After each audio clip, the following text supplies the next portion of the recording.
Hello, everybody. Welcome and thank you for being here today. I am Kim Porter, Community Organizer for NC Warren and Environmental Justice Chair for the North Carolina NAACP. These two organizations are here to announce a statewide campaign to ban the use of frack gas. Frack gas is harming communities in other states and in North Carolina, and it is the leading cause of the accelerating climate crisis. Duke Energy is attempting to greatly expand this state's use of frack gas by building up to 20 gas-fired power plants and also the Atlantic Coast Pipeline. Today we are going to hear first from NC Warren Director Jim Warren, followed by North Carolina NAACP President Reverend Dr. William Barber. Then we will have time for questions from the news media, and please stick around as we hand deliver a letter to the governor. Thank you. Jim? Thank you. I'm truly honored to be here, NC Warren, standing alongside the state NAACP and especially Reverend Barber. We are here because climate change has truly become, in the words of the leading scientists, a planetary emergency. It's causing massive suffering here and around the planet, and a primary cause is the natural gas industry, and especially fracking. We're here also because Duke Energy is the largest utility polluter in the U.S., and so we believe it is North Carolina's role to turn this corporation toward clean energy.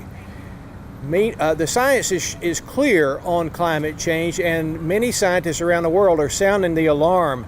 We have an acceleration of flooding going on. That's happening a lot in North Carolina. We've got wildfires.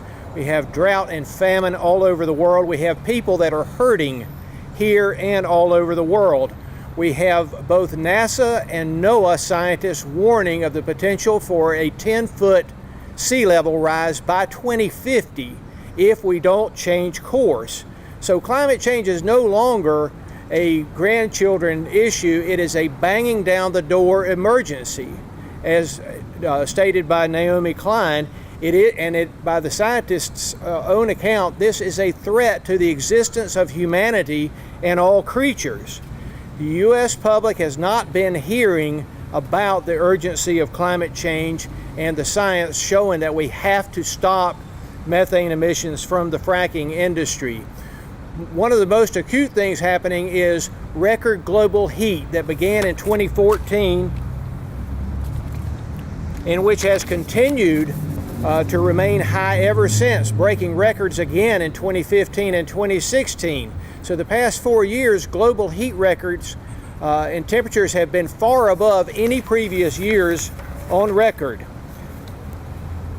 The scientists, the world's leading scientists, are saying the buildup of methane in the atmosphere is the key reason for the rapid acceleration of warming in recent years. Many of them are saying they believe the U.S. fracking industry is the key source. Natural gas is methane, and it is getting into the air from wells to the equipment and pipelines all the way to the power plants. It is spewing into the air, as you can see on this graphic here to the left. The utility industry is the key driver of the fracking boom in the U.S., and Duke Energy is the leading player there. And as Kim said, they're planning to build up to 20 gas-fired power plants and this $6 billion Atlantic Coast Pipeline. Meanwhile, Duke Energy has joined gas industry cohorts and the Koch brothers in opposing regulations that would curb and capture the methane that is spewing into the air. It's cost effective to capture the methane, they just don't want to do it. So we have an incredible failure of action at the federal level to take care and to address the climate crisis. So we need state leadership, and we are calling today on Governor Roy Cooper to provide that leadership. We know he cares about the climate crisis. He knows that science needs to be driving decisions, and so we have this emergency methane campaign statewide. We're honored to be here joining with the NAACP to be doing this. It is to ban the use and the import of fracked gas into North Carolina. There's a lot of fracked gas already coming into the state, We have over 50 organizations and faith leaders on board. We are calling for more statewide. We need to be ringing the bell about this crisis, and we're calling for more public officials and business leaders and civic leaders to get involved and help make North Carolina a model state.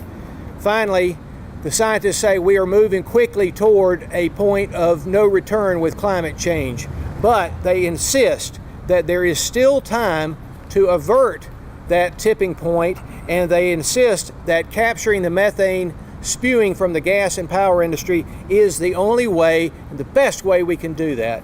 Thank you again. Let's say forward together. Not one step back. Let me thank Jim. Where did he go? Yeah, come. Jim for his work over the years and his commitment. You know, Jim, like me, I hear you called a lot of things, but on this, I want to call you right. And I want to thank you for your commitment. And NC Warren. Now, this is not a left issue. This is a life issue. It's about living. And whenever there's environmental injustice, in particular as it relates to climate change, the people that will be hurt the most will be poor people, poor whites, poor blacks, poor Latinos, those on the margins. That's who always gets hurt the most. But everybody will ultimately be hurt by fracking and by the changes in our climate. I want to pause for a minute and just have prayer for the representative that was shot yesterday, the U.S. representative, and the tragedy, not only there, but in other parts of this country where there were shootings yesterday. But I want to stop for a second and think about that, because I've heard politicians say a lot about life, and they should. And we should always all be troubled by a gunman that would unleash bullets and kill people. But from a faith perspective, if I'm concerned about one life wounded by a gunshot, I ought to be concerned by the thousands of lives that will be wounded and taken by environmental injustice and climate change. I can't have a double standard in my ethics. If I'm concerned about one person being treated, then I have to be concerned about the thousands that will develop diseases if we allow this continuing reality of fracking to go forward. There are 40,000 gallons, according to one article, 40,000 gallons of chemicals that are used for each fracking site. The 8 million is the number of gallons of water used per fracking. 600 is the number of chemicals that are pumped into the ground.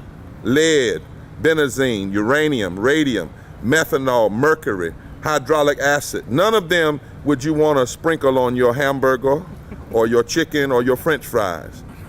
None of them would somebody put in their water like you put Kool-Aid in the water. The 10,000 is the number of feet into the ground that fracking fluid is injected. 1.2 million is the number of active gas wells in the United States. 7 trillion gallons of water needed to run the current gas wells. 360 billion gallons of chemicals needed to run the wells we already have. And that only produces 300,000 barrels of natural gas produced a day from fracking. We know that it's been documented, over 1,000 documented cases of water contamination near fracking areas, as well as cases of sensory, respiratory, neurological damage due to ingested contaminated water. So if we're concerned about life, we have to be concerned about life across the board, whether it is death and wounding by a gun or death and wounding by fracking. Both of them are wrong and should be stopped.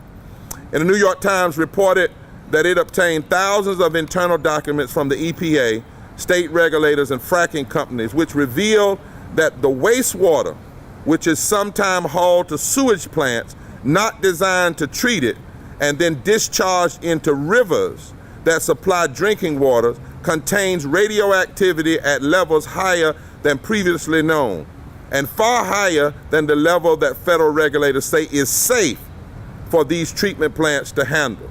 A single well can produce more than 1 million gallons of wastewater, which contains radioactive elements. like radium and carcinogens and hydrocarbons like benzene. And it is proven that the closer you live to one of these sites, the more susceptible you are to developing disease. And women, children, our babies are especially susceptible. Now that is the science. And we ought to do this just because our constitutional law says that anything we do should establish justice. And fracking and putting more methane in the atmosphere that's furthering climate change is not the establishment of justice, and it is not protecting the common good, and it surely is not promoting the general welfare. It is exactly the opposite. But there's also a moral law. And that's why I say this, because so many of our legislators who tend to support this then turn around and say they believe in God. Well, God says we have been called to be stewards of the earth, not destroyers of the earth. That's right. So we'll be stewards of the earth. The earth is the Lord's and the fullness thereof, and all them that dwell therein. So anytime we undermine the earth, we are undermining the will of God. We're undermining the plan of God. And whether we somebody shoots someone with a gun and wounds and kills them, or somebody is shot with public policy and they're wounded and killed, both of them are terribly wrong. And we should stand up to them anytime, any day, anywhere. Are there questions from the media for Jim and I before we take the letter in?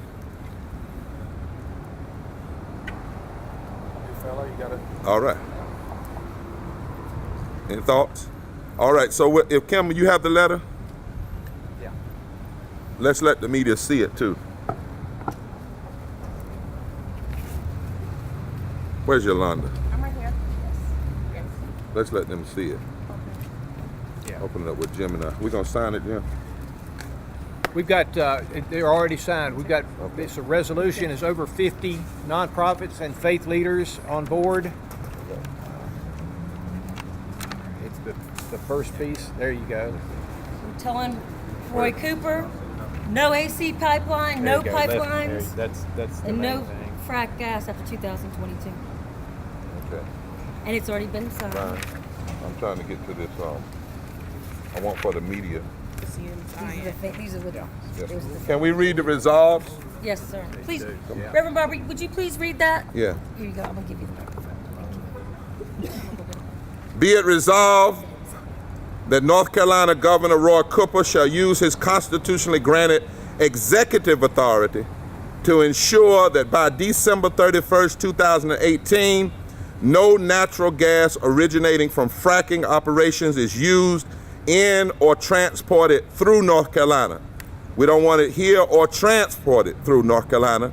We're against this pipeline just like they're against the pipeline in North Dakota. That's right. By December 31st, 2022, no other natural gas is used in or transported through North Carolina unless it can be verified that the methane emissions associated with its production, transportation, and end use are at almost 0.5% of gas pumped from the well, and be it finally resolved that no new natural gas-fired power plants or pipelines are constructed in North Carolina, and all existing gas plants and pipelines are phased out expeditiously and replaced with clean, renewable energy. So that's the final word, Jim, I think we ought to say. We're not talking about simply not having fracking as though there's nothing else to supply. We can use clean, renewable energy. We can invest in that.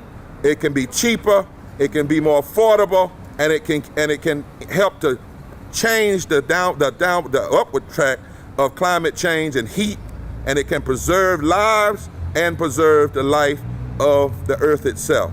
And so that is why we want to present this today. No fracking.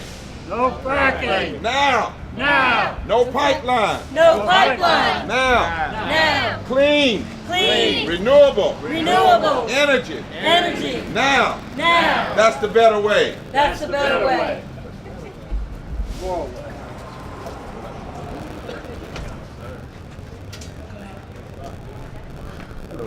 Hello. Is everybody else outside? Only two people in. No, outside. I think they said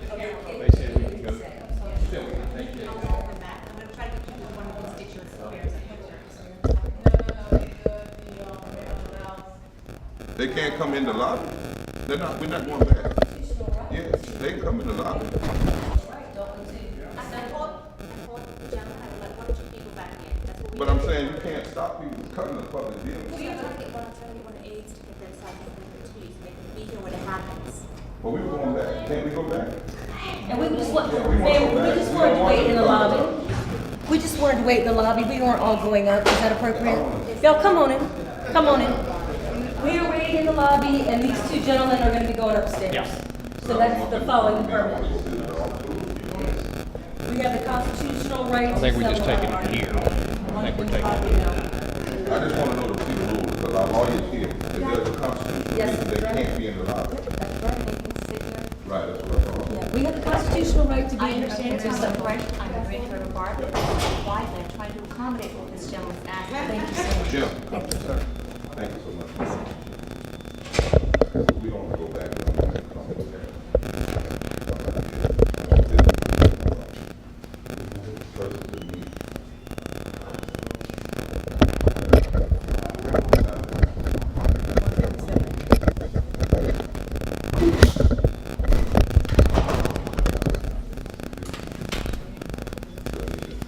Yeah, just give me 1 minute. That's okay.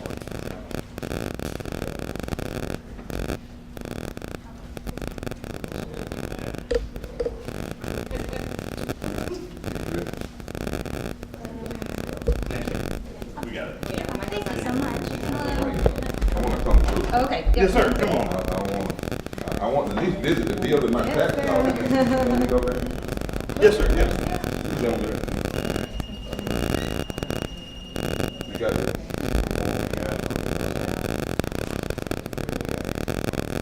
I'm sorry, our director of public engagement is Michael Beach, and so he would I know normally Michael. want to meet you, but he's actually not here right now, so I'm on How his wrong? station. The government is still on. Chief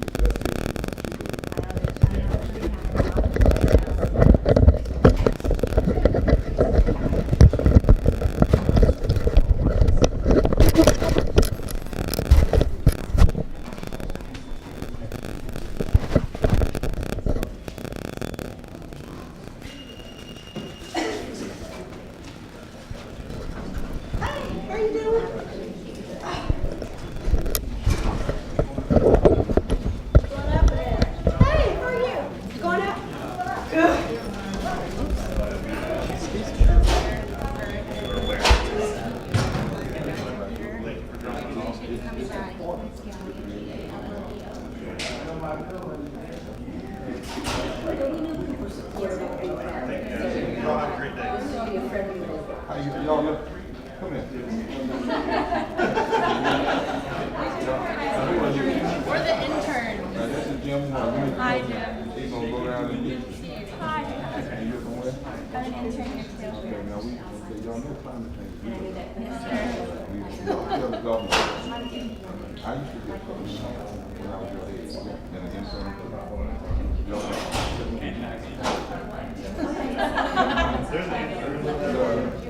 college. Which college? Yes, my daughter